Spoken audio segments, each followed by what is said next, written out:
Welcome back.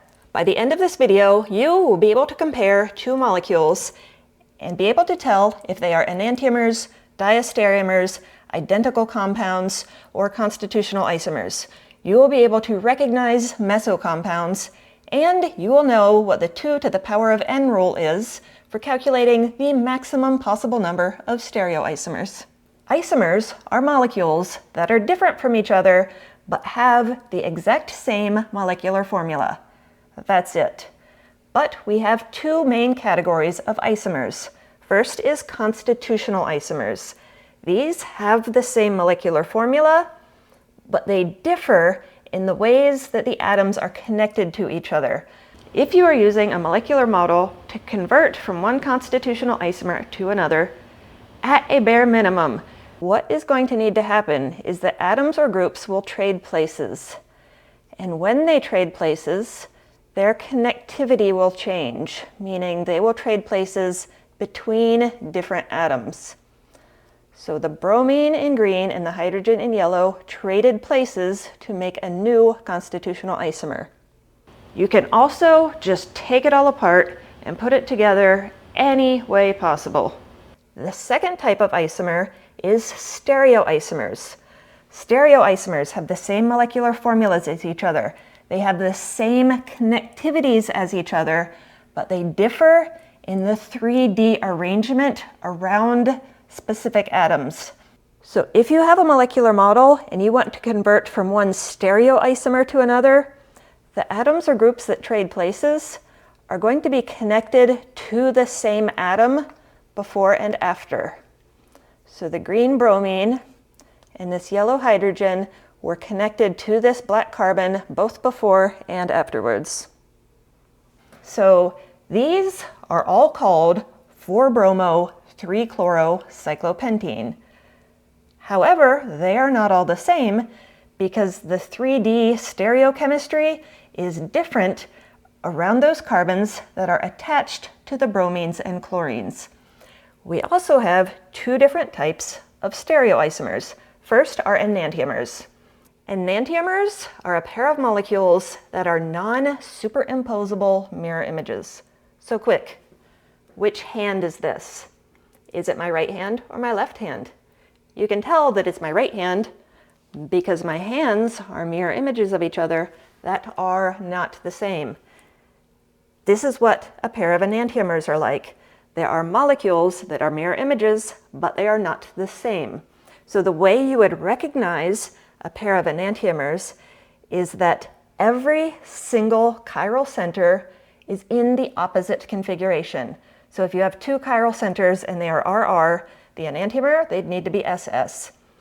It does not matter how many chiral centers they are. In order for them to be a pair of enantiomers, each and every one needs to be in the opposite configuration between these two molecules.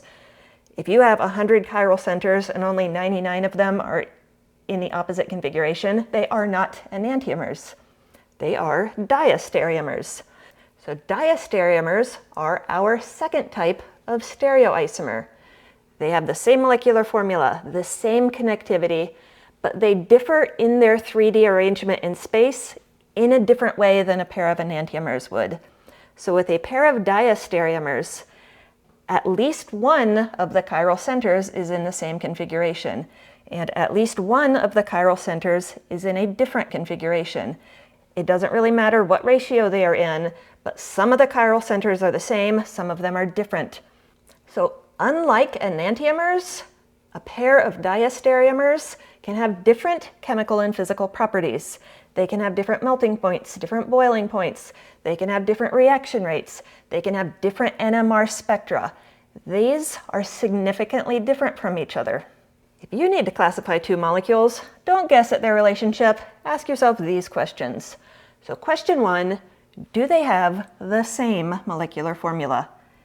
If they do, congratulations, you have found isomers and you can continue. If they don't, you're watching the wrong video. Question 2, do all of the atoms in the two molecules have the same connectivity? If the answer is no, if they are connected differently, then you have constitutional isomers. End of story, you have classified them, you can stop. Question 3, Are your two molecules mirror images of each other? If they are, I recommend you double check your work. Look really hard to find each and every chiral center that you can find, and make sure that between the two molecules, they have all flipped. All of the R's in one are S's in the other. All of the S's in one are R's in the other. Every single one of them needs to be flipped. If they are, you have found a pair of enantiomers. If they are not, then they're not really mirror images and you've done something wrong earlier. Now, if instead of mirror images, you have a situation where some, but not all, of the chiral centers have changed between R and S, then you are dealing with diastereomers. This flowchart will carry you through your exams most of the time, but we still need to talk about meso compounds later in this video. So how do you calculate the maximum possible number of stereoisomers for a specific molecule? Well, that is called the 2 to the n rule. And n is equal to the number of chiral centers. So if you are looking at a molecule with 2 chiral centers, the maximum possible number of stereoisomers would be 2 to the power of 2, which is 4. If you're looking at a molecule with 3 chiral centers, that would be 2 to the power of 3, which is 8. However, these are maximum possible number of stereoisomers. It can be lower. And that brings us to meso compounds. Let's look at 2,3-dibromobutane as an example. So, this molecule has 2 chiral centers. It is at carbons 2 and 3. So using our 2 to the n rule, 2 to the power of 2, we would predict 4 stereoisomers. But no, that's wrong. There are actually 3. Welcome to organic chemistry. Let's list out the 4 that we think exist.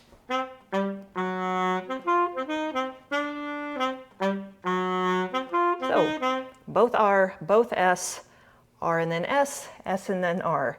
So, 2 of these are actually exactly the same. Let's look at a molecular model to figure out why. This is 2,3-dibromobutane. It has 2 chiral centers. Let's figure out if they are R or S. So first, let's look at carbon number 2. I'm going to rotate it so that this yellow hydrogen is in the back. The 3 other groups on this carbon, in priority order, are bromine, the carbon attached to a bromine, the carbon attached to hydrogens. This is clockwise. When this lowest priority is in the back, that makes this R. Now let's look at carbon 3. I am going to rotate it so that the lowest priority hydrogen is in the back.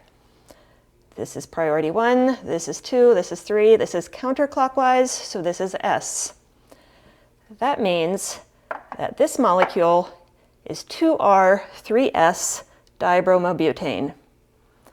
A mirror image of this molecule would be 2S, 3R dibromobutane.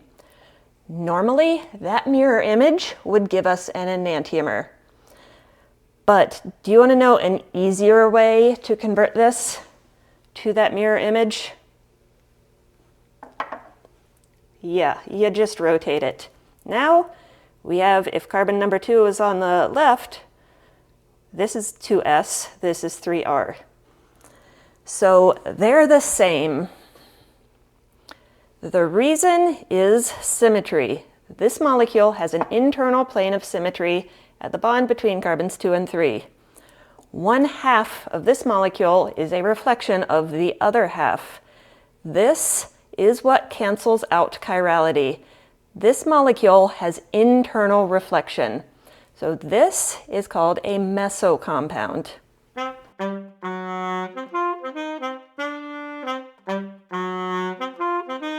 So these are enantiomers, RR and SS, but this is a meso compound. A meso compound has chiral centers, has internal symmetry, is achiral, is identical to its mirror image, and it reduces the total number of stereoisomers that we calculate in this 2 to the n power rule. We predicted 4, we got 3. So internal symmetry in a molecule cancels out chirality. The simplified definition you hear thrown around a lot for a meso compound is an achiral molecule with chiral centers. So the bottom line, 5 things that you should keep in mind for your next exam. Number 1, if you have a pair of molecules and they differ in all of the R's and S's between the two of them, they are probably enantiomers, but they might not be.